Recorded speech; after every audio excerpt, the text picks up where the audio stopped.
Hello everyone, welcome back to another episode of the Tech Guy podcast.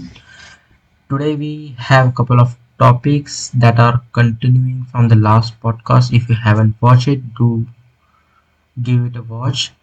Continuing with couple of last podcast topic, and we have a couple of new one from Metaverse, and their Mark Zuckerberg shared their open source formula for how AI should be, and also we are going to get deep into the whole situation of the CrowdStrike, what actually happened, what is going to happen, or what the future of this looks like. It is I really did a good research, a deep dive, try to do it, but we are not going in that deep. We are trying. I am just I will just give you a overall understand of that whole situation. What is the current situation about these companies in between them, from the cybersecurity companies, from CrowdStrike, and in between Microsoft, and then the government involvement. Yep. So it is a bit of uh, business political involvement going on this whole thing, and everyone is just trying to get their own uh, they like they want their own thing to bring forward, and it's just in their own interest rather than just letting users get the best experience. So it is a bit complicated issue, and it won't be getting solved that easily. So I think we need to get started with that one. Let's talk the CrowdStrike issue, what actually happened, and we will not get into the technical issues here, because rather than getting into technical where there are lots of layer into it, we will get into the most uh, overall the whole story, what is going on in the back, and from the last 10 years with this whole companies, and why it has happened and led us to this point right now, and it will happen in future, no doubt about it, after learning the things. And let's just have a talk about those events, what has happened in the last couple of years about these companies, and it's a big really issue going to happen in future too. So last week, if you don't know, not last week but 2 weeks ago, couple of more than 8.5 as the estimated number provides, not now we have in our hands 8.5 PCs, million PCs around the world got shut down because of a bug, that is an update which was a bug was provided from the company named CrowdStrike. It is a cybersecurity company which is used by many of the companies around the world, from small businesses to larger government businesses too. It's so when that event happened in 2 weeks ago on Friday only, so all the pieces were shut down, and not shut down, basically the blue screen, the meme you should know, that was going all over the internet. The After a couple of hours only, CrowdStrike did give couple of patchwork and patchwork to the updates, and but it was not an easy issue to solve. It was more of kind of an take hours to solve, because it is obviously still a technical issue to talk, but it was not like an issue where a software update could have solved. It was more kind of an technical, where it was device to device to be solved by this company. So it took more than like that whole day got wasted for the whole companies around the world. And next day it was Saturday and Sunday for it, so it was easy for CrowdStrike to work on it, because lots of the companies don't work on a Saturday Sunday. So I think that was the point where we left this issue in the last podcast. This is where we talk, and because it was just unfolding, we didn't get that much involved in the whole issue.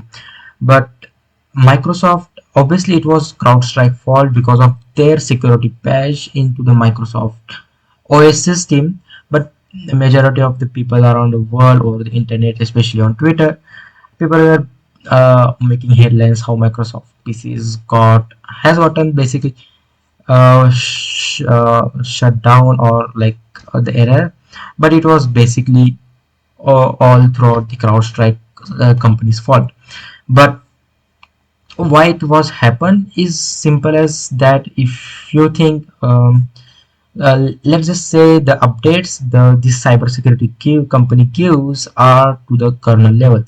Kernel level means is basically a core of a computer. So whenever they give updates, they used to give at a kernel level of a OS system. So in that way, no one at a user level can threaten this kind of OS system according to those cybersecurity companies. So when that update was given, it was a small update given by that company at the kernel level, that is a core of an operating system. When that happened, and it was a bug basically, and because of that whole PCs were crashed all around the world. So these the reason of was at kernel level, and because it happened on kernel level, that's why whole pieces were shut down, because the kernel level is a core of a PC, and because of that this PC won't even run because of that.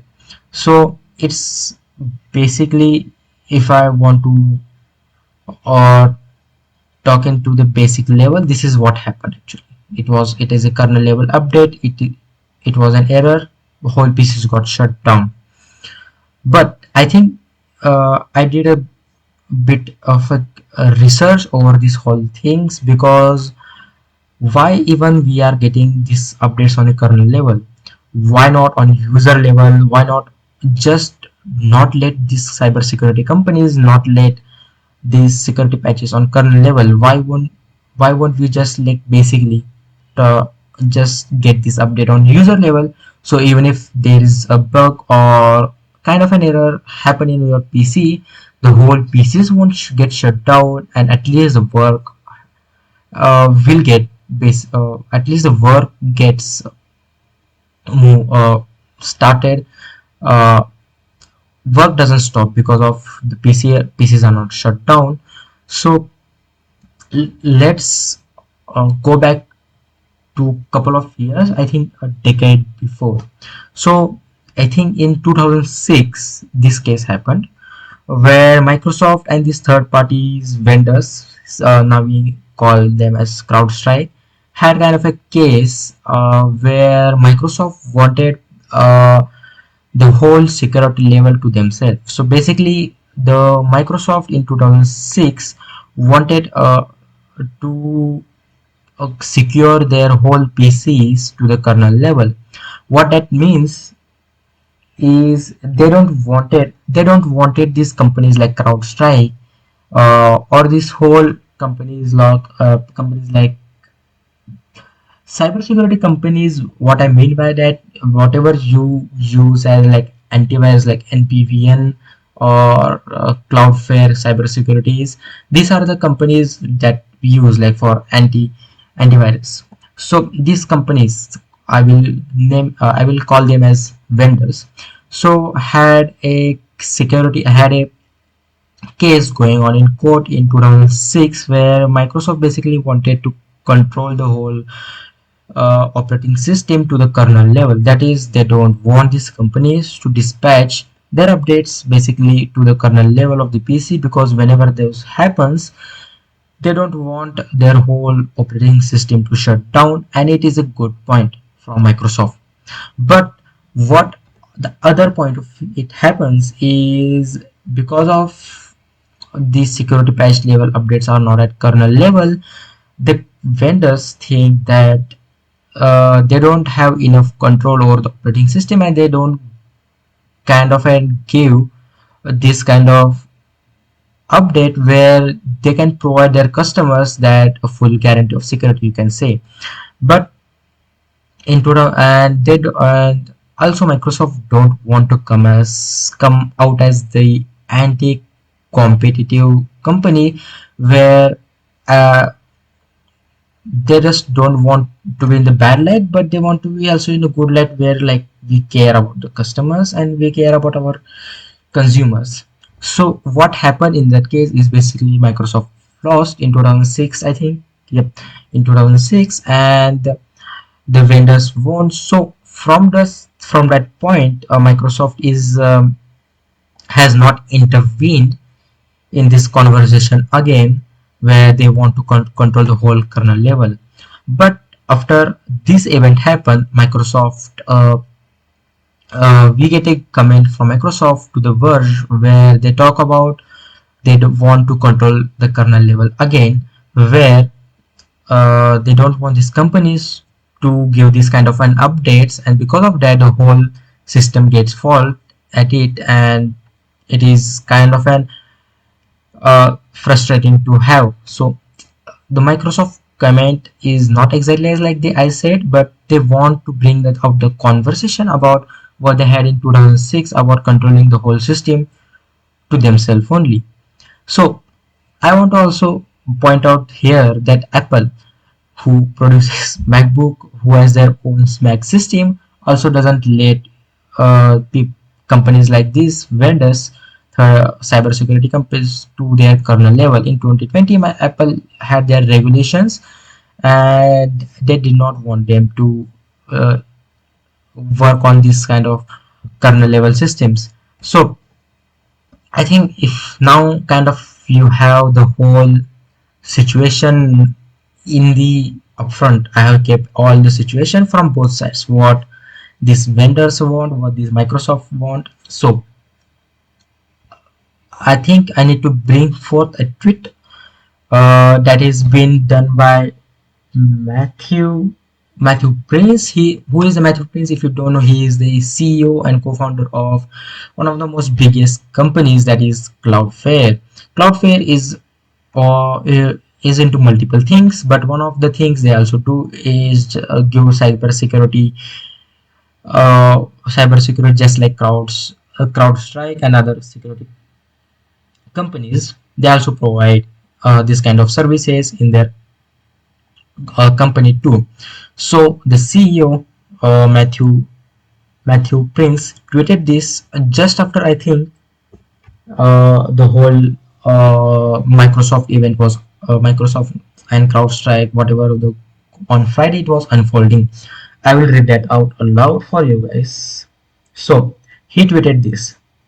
Here's the scary thing that's likely to happen based on the facts of the day if we don't pay attention.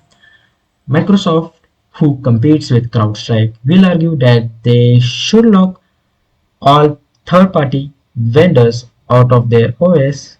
It's the only way we can keep them safe, they will testify before Congress.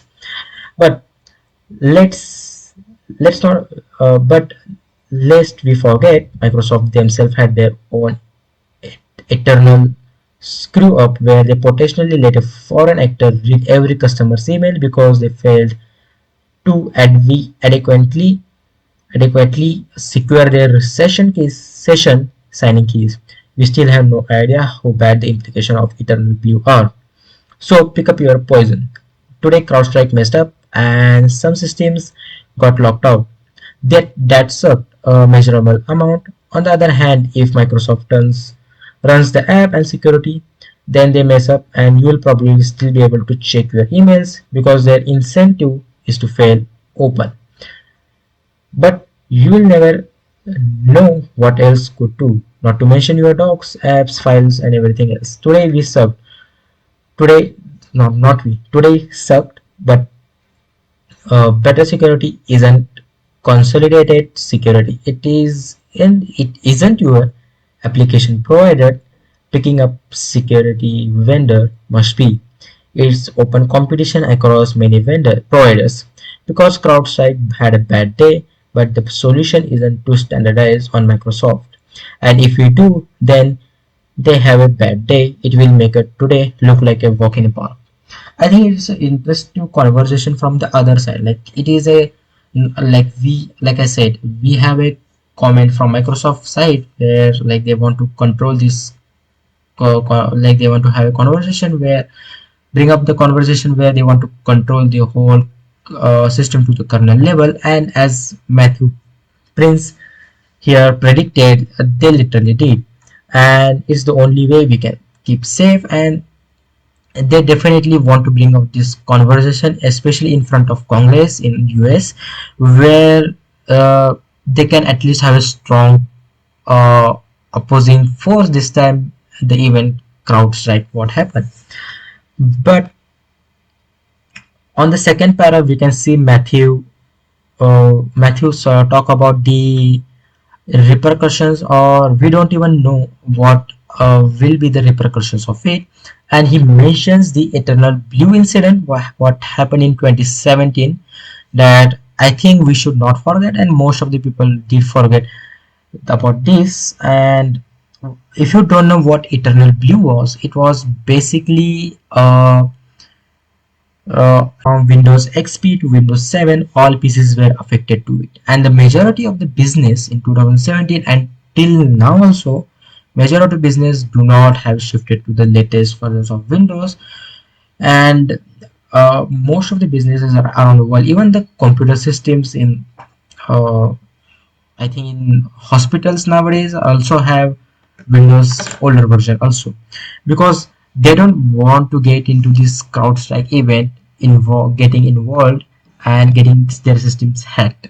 So because of this Eternal Blue event, Microsoft was under a really bad condition. But that even also Microsoft blames this to the NSA, US and SA, to keep this Eternal Blue cybersecurity exploit under the radar, because they didn't basically notified the Microsoft. They says that US NSA should have notified them because about it, and just blame the whole thing to NSA. But on the other hand, we should also talk about the whole gap between Eternal Blue.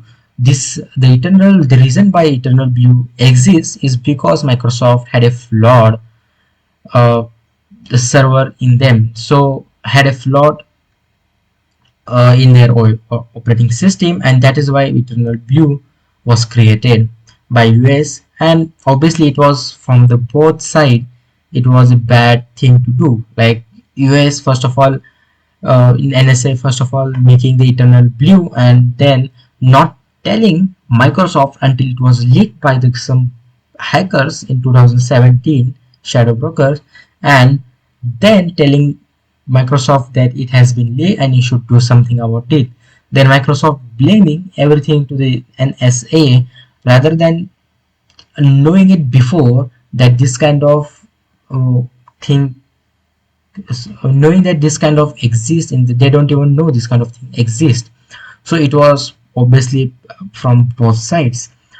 It is a bit gets political in that whole Eternal Blue thing, but these companies vendors basically have a strong point against it, and Matthew Perry does have a point. So he says choose your poison basically.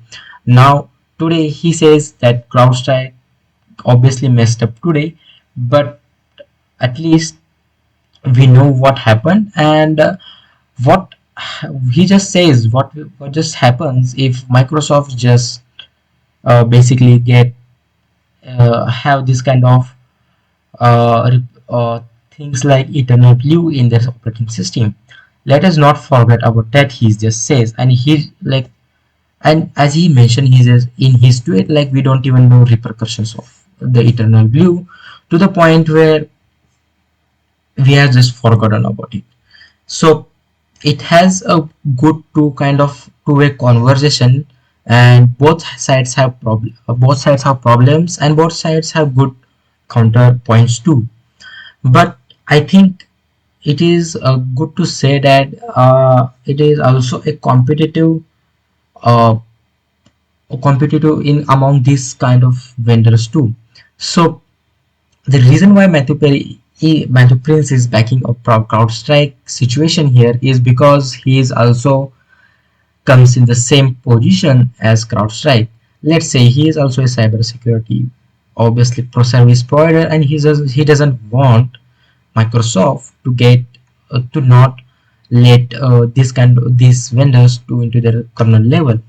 But in the end, it is a two-way conversation. It is a bit of a business side where these companies wants to obviously make money towards in the end, and Microsoft also has kind of don't want these kind of situations to happen, but they also have their own business side to this, where they also see every company, where every trillion-dollar company like Microsoft, every billion-dollar company like Cloudflare, or even uh, let's say CrowdStrike here, wants to sustain and make money through it.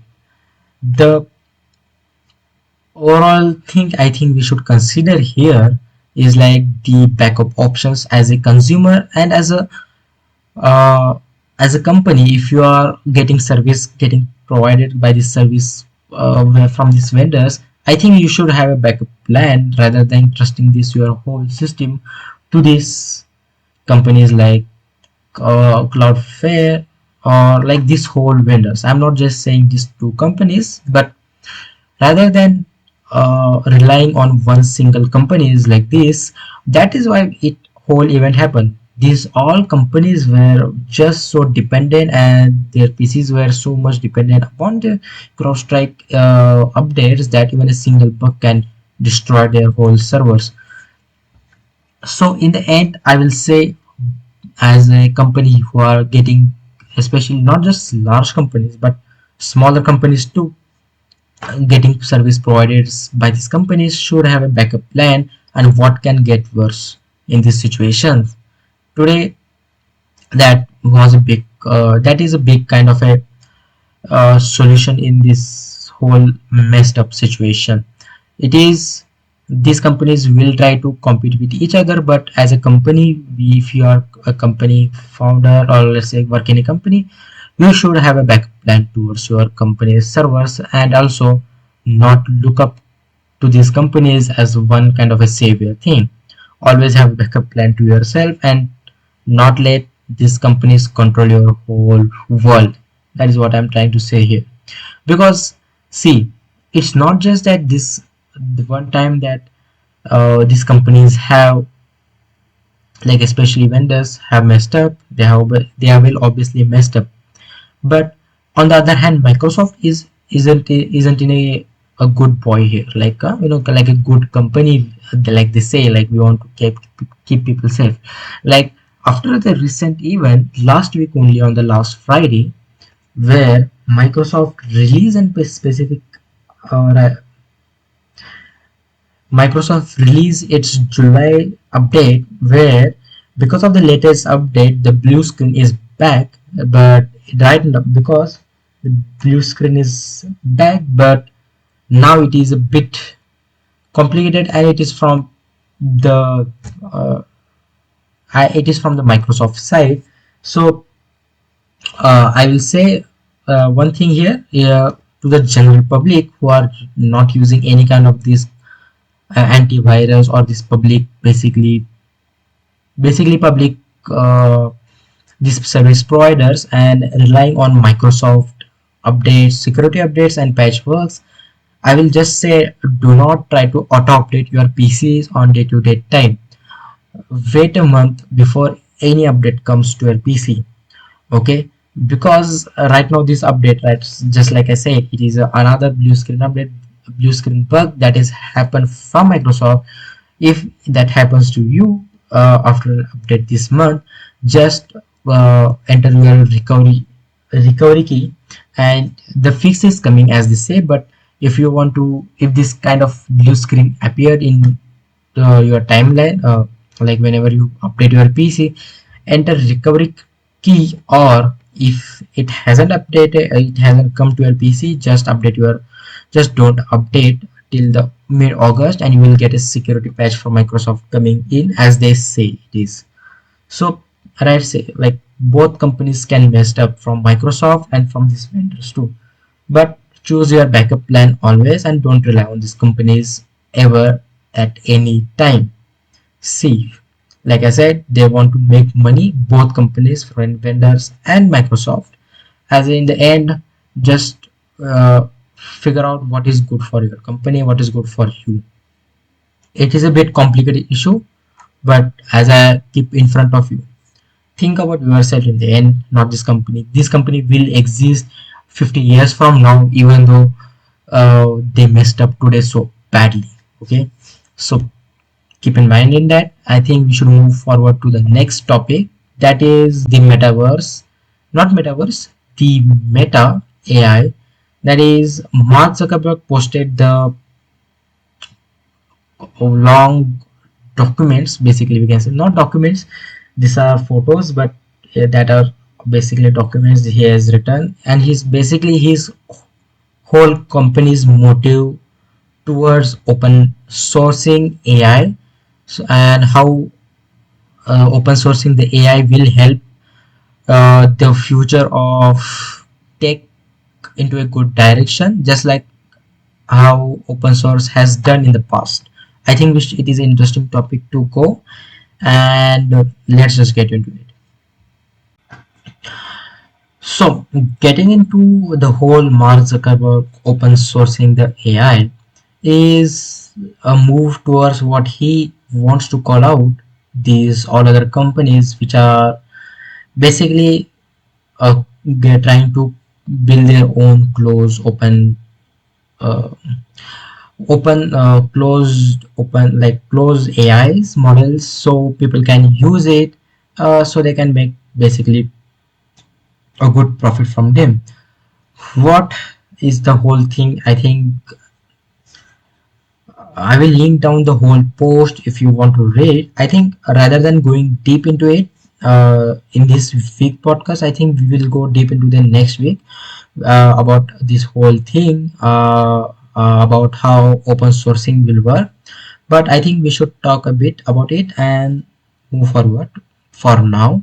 And so, Mark Zuckerberg posted this on threads about the, I think it was a long 7 to 8 page document. I have read all of it, but from reading all of it, there is lot of content in it. If I want to talk about it, but we don't have that much uh, points that I have written here, but couple of points he mentioned at basic points I will cover here.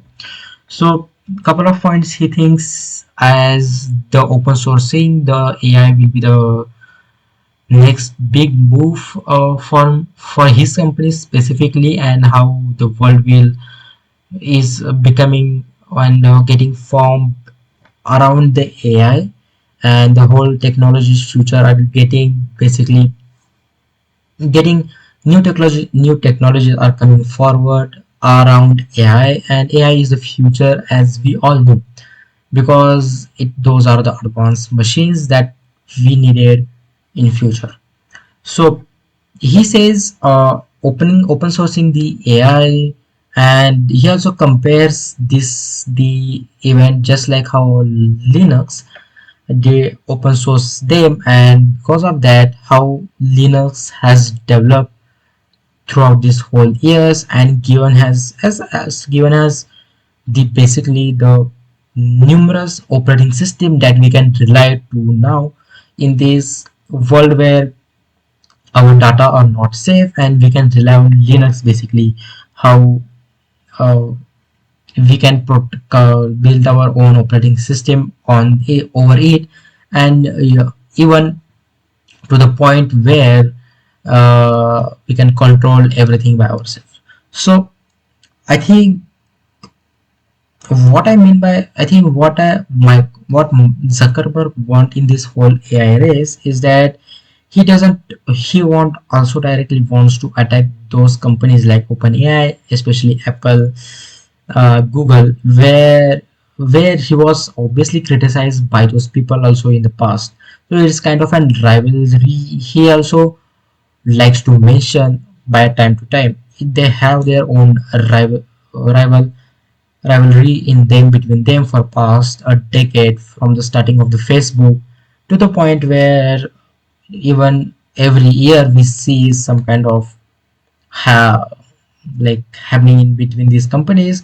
But they are competitive towards each other. Specifically, Microsoft, how Microsoft, sorry, Meta has gotten uh, the backlash from the companies like Apple, and it has hurt their company in terms of revenue, in terms of basically the overall trajectory towards what Meta wants to go to.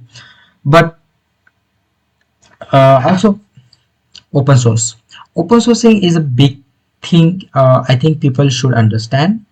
Uh, the open sourcing AI and what Mark thinks about open source is a good point here, I think, personally, because AI is a kind of a tech where it can go into those like couple of directions towards in future. And rather than talking about the whole dystopian or that whole unrealistic approach that people talk these days on Twitter specifically, and I will definitely go to the realistic approach where we are going towards the AI here, where I think these whole other companies they're so now like how AI has gotten evolved in this like past couple of not past couple of years but especially from last year. But this is the new step where all companies have wants to get stand in their AI era, like Apple did this year with WWDC. OpenAI has started this era of AI last year. Microsoft Google entered AI era also this year with their Google I/O. Uh, Microsoft with OpenAI. So all these companies have a stand in the whole OpenAI thing. What Mark did here, give his statement rather than giving AI feature or AI thing in front of us. What stand he has? He is in the stand of open sourcing the whole AI.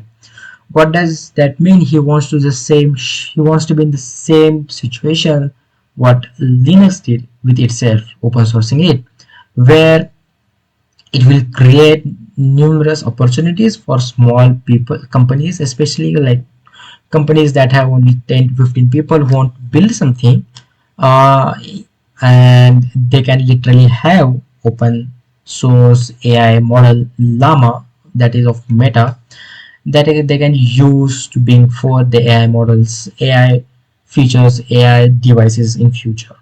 So Mark Zuckerberg stands on his, he make a statement where basically they are open sourcing their own AI model, and he also talk about how other companies, especially OpenAI and Apple, work on their closed ecosystem, and also how anti-competitive they are throughout this whole years, and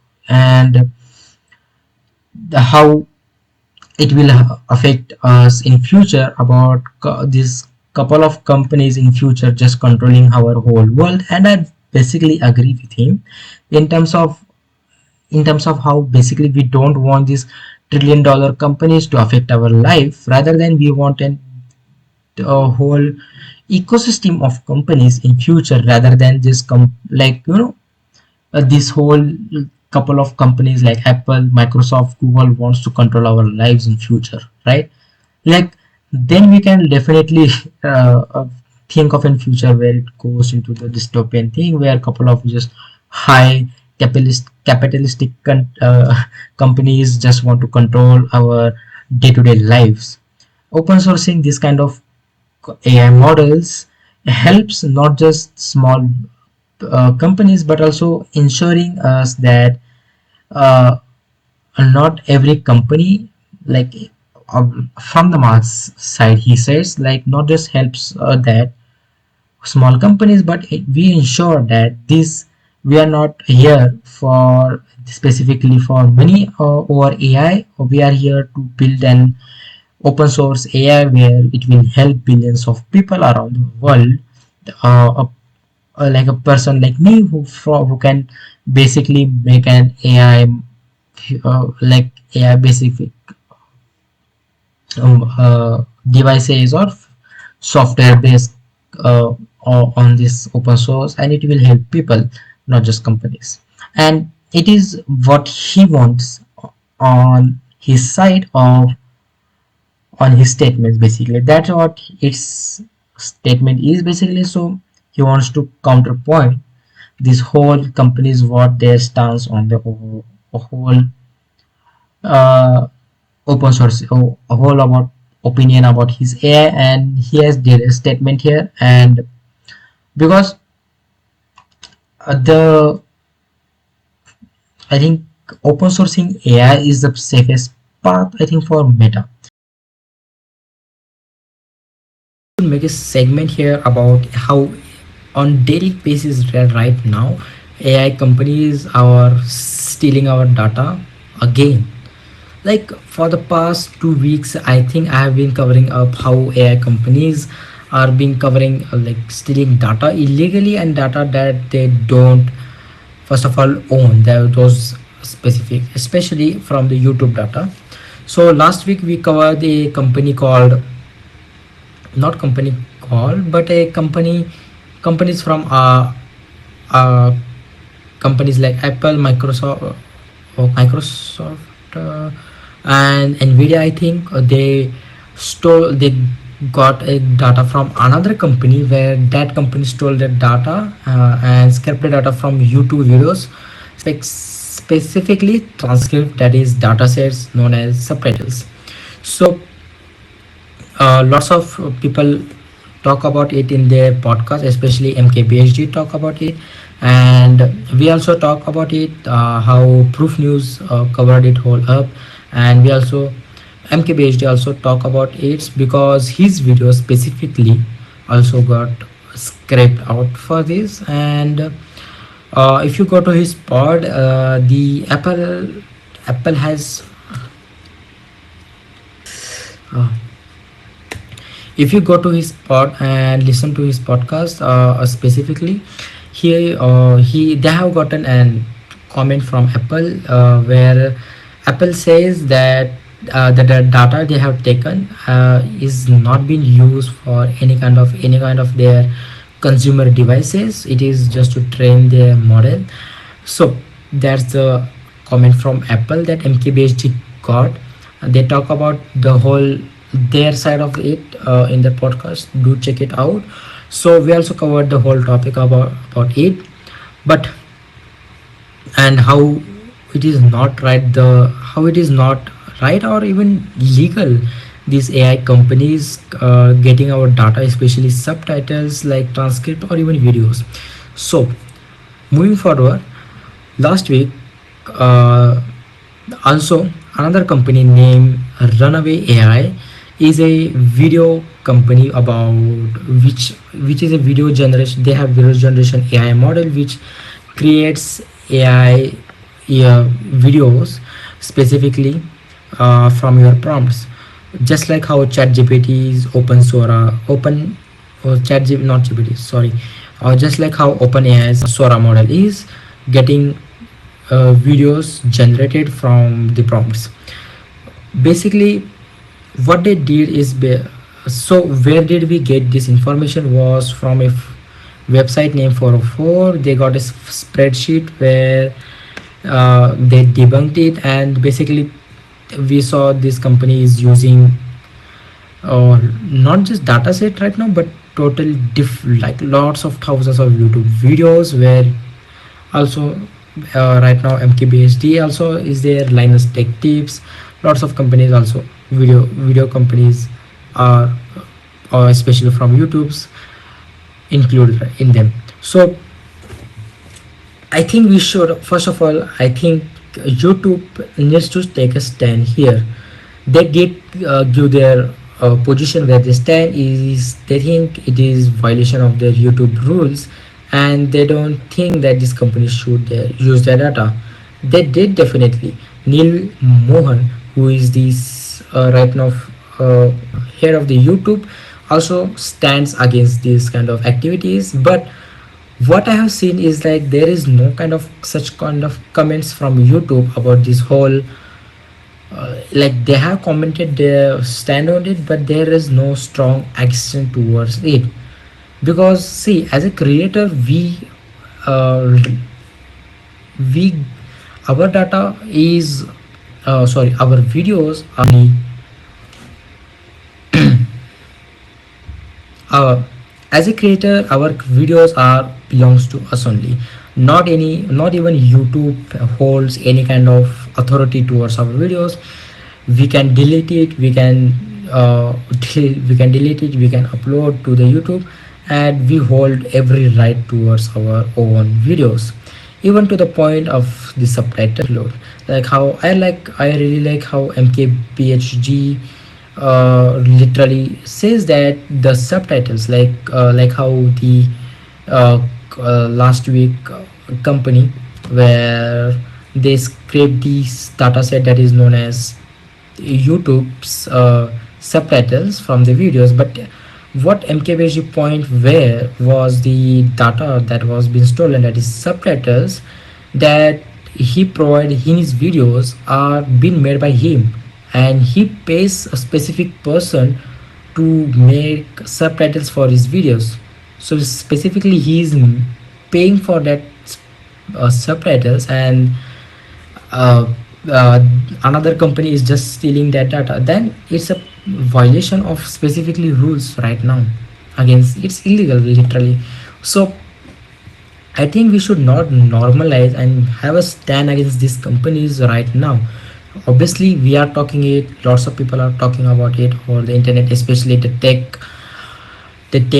supporters, the tech guys all over the internet, mkbhds, even Linus talk about it on his van show.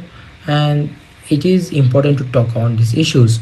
So but I think rather than that, I think YouTube has to give a stand against it, because it is important as a company to stand with their creators, because of us only this platform exists, right? Even they say so. So this is one of kind of a small segment, but it is happening every week we say as kind of an information around what is these AI companies just stealing data illegally, and we can't do anything. I think we should have definitely stand against it. We are standing against it, but as a YouTube founder, I think we definitely need to get an answer from YouTube. And what are they doing against these companies to not get data involved, not get basically our data in this whole AI companies stealing our data whole illegally, and what YouTube will do towards it. Definitely looking forward to it, and I definitely want these companies to like how we said in the last episode only, like if see there is no like we like I said, if companies are getting our data from our videos at least, and then they are getting and they are using it for the commercial use for the product, as a product, I think we should as a creator, from whose data, from who the data they are getting, or who the data they are stealing from basically, or especially let's say they are getting our data, I think we should also get the have a fair share in those money they are making from our data, right? So it's a complicated issue, but it is getting scary and people are just ignoring. It's a complicated issue, but I think we should talk about this much more every week. So I think that's why like last 2 weeks we are talking in these AI companies stealing our data.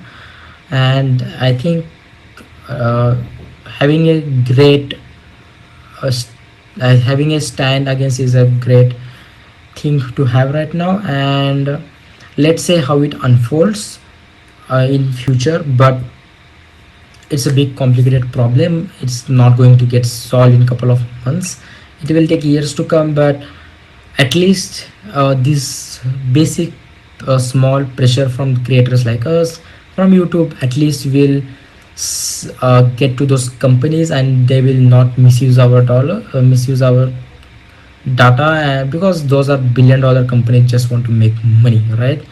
But let's see how it works. And that's it, I think, for today's and that's it, I think, for today's episode of the pod. I think we did cover up lots of topic, especially the important topic was, I think, to give you guys the information about the CrowdStrike and their whole back journey, not there, but the whole what leads up to this problem, and in future it will happen. But it is important to guys know about, especially about it, and not rely on these companies. Do not take sides, especially uh, like obviously I will not tell what you to do, but do try to have get to both sides of every situations, and try, especially in this tech world, do not build try trust any single company right around the back, like even as the trillion-dollar companies around the world, do not trust them. I mean by plan always. That's what I'm trying to say. Any kind company can get messed up tomorrow, and your copy like laptops, PCs can get, and even mobiles can get shut down. That's it. So that's it for today's episode. I will see you next week with another episode of pod, where interesting topic will be held here on our pod about the creators and about the social media platforms whole thing. But I'm working on that episode, so see you guys in the next episode.